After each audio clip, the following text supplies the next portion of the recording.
You're listening to Simply the Best Sports Take, the best podcast breaking down the best stuff in sports with host Sean Bingham.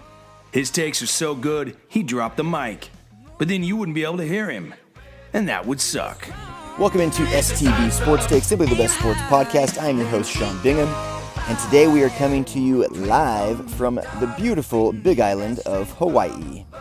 I'm here on some work stuff, so again, I'm doing the headset thing. Do not have my nice mic in front of me, but I feel like the recording with this is actually pretty darn good.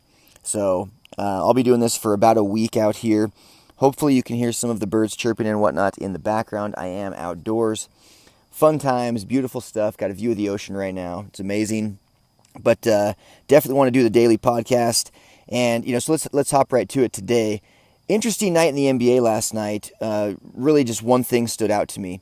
The Warriors beat the Timberwolves by 24 points without Kevin Durant.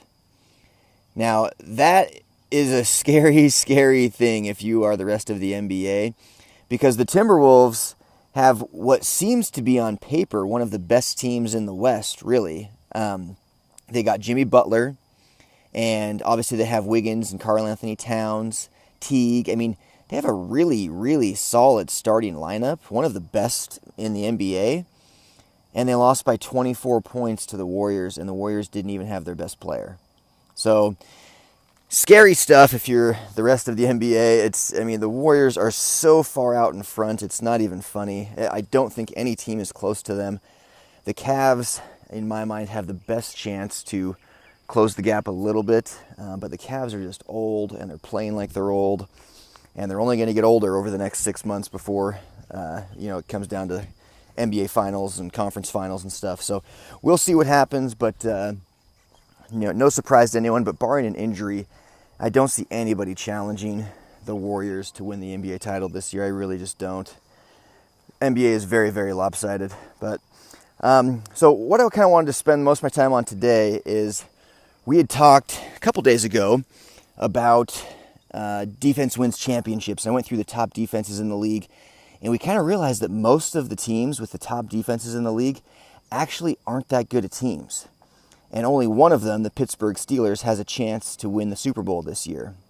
So I thought, on the flip side, I mentioned how good quarterbacks, or how important the quarterback play is, and how it really plays a major role in how good your team is. It's by far the most important position in all of sports.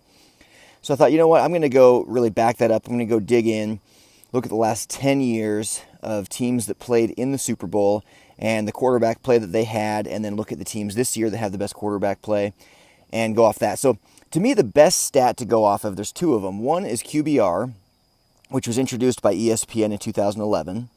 And the other one is passer rating. Passer rating is really just very stats-driven, very quarterback statistical things where, passing, yards passing, yards per completion, yards per attempt, touchdowns to interceptions, completion percentage, things like that.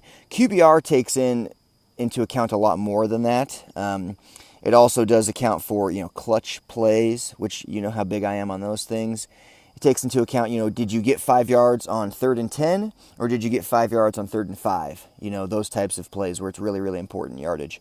So QBR and pass rating, those are the two I'm going to go off of. So let's go back. Last year, obviously, the Super Bowl was Patriots-Falcons, 28-3. Falcons up. Tom Brady comes storming back. We all remember that. So the two quarterbacks, Tom Brady and Matt Ryan, they made the Super Bowl last year, right?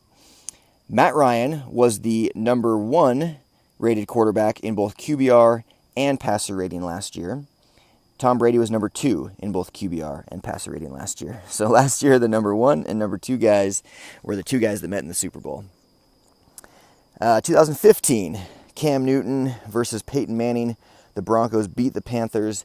This was a year where defense does win championships. The Broncos had a stellar defense, and Peyton Manning, his name was still Peyton Manning, but his arm and his play was not quite to that level. He was actually ranked 28th and 34th QBR and passer rating. Cam Newton was 11th and 8th. So that one's a little bit of an outlier. But again, he's still Peyton Manning. He's still extremely intelligent. He's still experienced. He's a leader. A lot of intangibles that maybe don't get taken into account there. 2014, Patriots over Seahawks, Tom Brady, Russell Wilson. Tom Brady was the third highest quarterback in QBR, fifth in passer rating. Russell Wilson was top 10 in both as well, number 6 and number 10. I'll keep going a little bit quicker. Seahawks over Broncos in 2013. Russell Wilson was 8th in passer rating, 8th in QBR, 7th in passer rating. Peyton Manning that year was number 1 in QBR, number 2 in passer rating. You're seeing a trend here. If your quarterback's not in the top 10 in QBR or passer rating, your chances of making to the Super Bowl are very, very slim. Next season, 2012, the Ravens beat the 49ers in the Harbaugh showdown. And that's Joe Flacco and Colin Kaepernick. Colin Kaepernick didn't play enough in the regular season, didn't start enough games to register in that statistical category, so looked up his playoff stats. Colin Kaepernick, for the playoffs in 2012, where he did start every game, including the Super Bowl, he was number 1 in QBR, number 4 in passer rating. Joe Flacco, for those playoffs, was number 2 in QBR and number 1 in passer rating. Crazy. 2011, the Giants over the Patriots. Eli Manning, Tom Brady. Eli Manning was number 10 in QBR for the season, number 5, though, in the playoffs. Number 7, 7th highest passer rating in the NFL that season, but in the postseason he was the second highest, had the second highest passer rating. Tom Brady was number 4 and number 3. So again, top 10 all the way across the board, usually top 5. 2010, we're almost there. Packers over Steelers, Roethlisberger and Aaron Rodgers. Aaron Rodgers was the 3rd highest in passer rating. Roethlisberger was the 5th highest in passer rating. Both of them were top 10 in QBR. Number 2009, Saints and Colts. The Saints beat the Colts. That was that was Drew Brees and Peyton Manning. Drew Brees was number 1 in QBR and in passer rating. Peyton Manning was number 2 in QBR, number 6 in passer rating. Then we had another outlier, 2008, defense wins championships. Steelers over Cardinals. Steelers had the steel curtain, the James Harrison 99-yard interception return or 101-yard interception return, whatever it was, the whole length of the field. That was 2008. Roethlisberger was 24th rated quarterback in the league, but in the postseason, he had the 2nd highest passer rating. That is very important to note.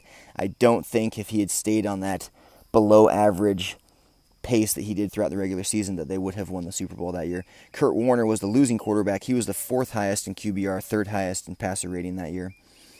2007, 10 years ago, that was the 16-0 Patriots, 18-0 at the time in the Super Bowl, losing on the miracle drive by the Giants.